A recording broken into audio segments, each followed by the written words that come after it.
this is Fran from Living Your Greatest Life. Are you struggling to co-parent with your ex? Does it seem that everything you do is a struggle, everything goes wrong? It could be that you are co-parenting or trying to co-parent with a narcissist and haven't actually recognized that yet, because these types of personalities will have you so confused you won't even know which way is up.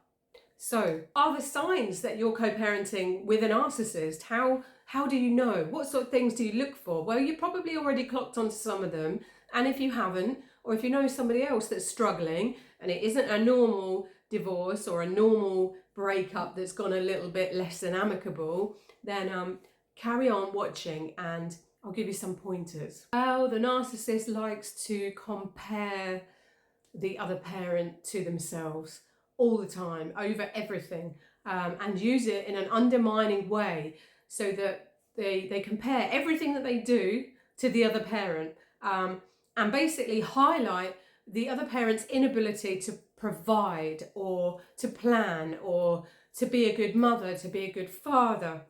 So they're constantly always working against you, and that's one of the indicators. And of course, when things don't go their way, they can harass, which can come in the form of persistently calling, or even down to the point of stalking you or cyberbullying.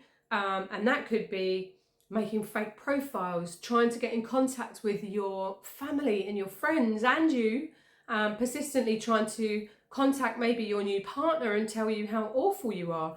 And there are so many different things that they can do to undermine you and make you scared in a way. And the chances are, if you're trying to parent with somebody who's an ex-partner and they have got no regard for rules, in particular contact orders and those sort of things, the chances are you're probably co-parenting with somebody with a toxic kind of personality type, such as a narcissistic personality, you know, refusing to abide by court orders, breaking them even if you've got them, breaking rules, going over bedtime, moving without your knowledge, leaving the country, going on holiday without kind of, consulting you, informing you of where they're going, giving you the address of where they're going to be staying, flight details, all of those things. You can guarantee that the narcissist does not want to fit into what is expected of him or her,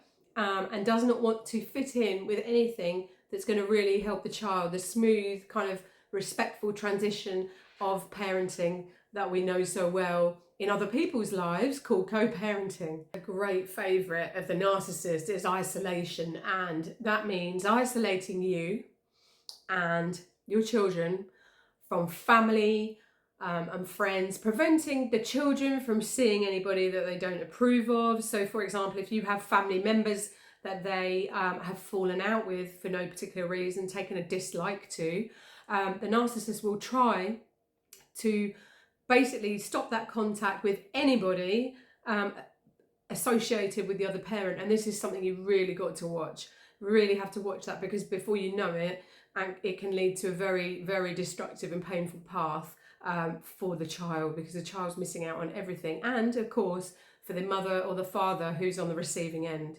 The narcissist always comes with, or the majority of the time, the narcissist will come with a prior pattern of controlling or coercive behaviour, or controlling and coercive behaviour.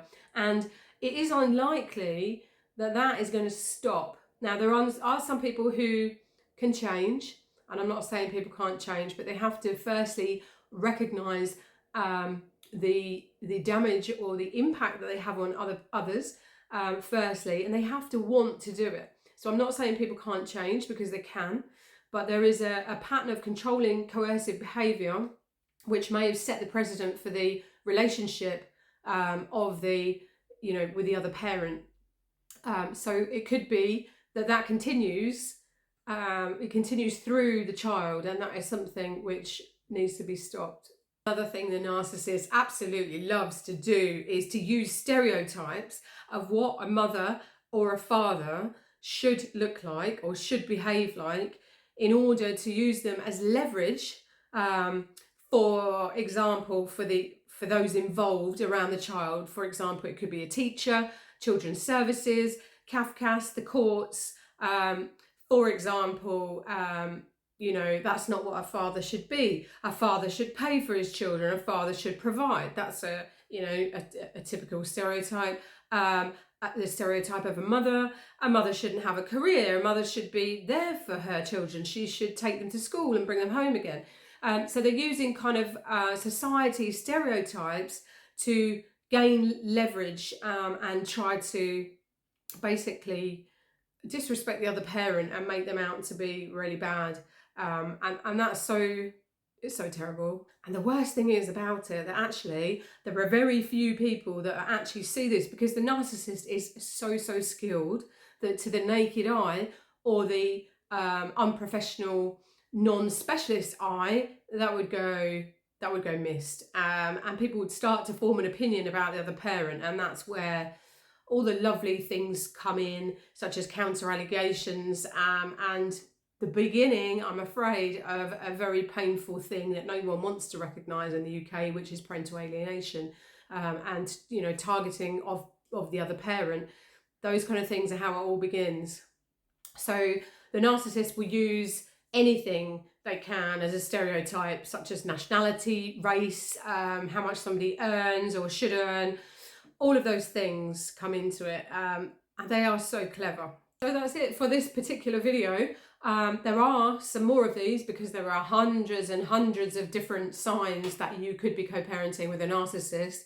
And I think it's really good for people who can put in some kind of prevention now and put in some kind of boundaries and save their children from massive heartache. I think that's really good. And yeah, there will be a lot more of these videos, because there's hundreds of things to look for. And I think it's good, you know, if this isn't happening to you, which I guess it may have happened to you or is happening to you, please share the word and share the awareness. All right, I'll see you in my next video.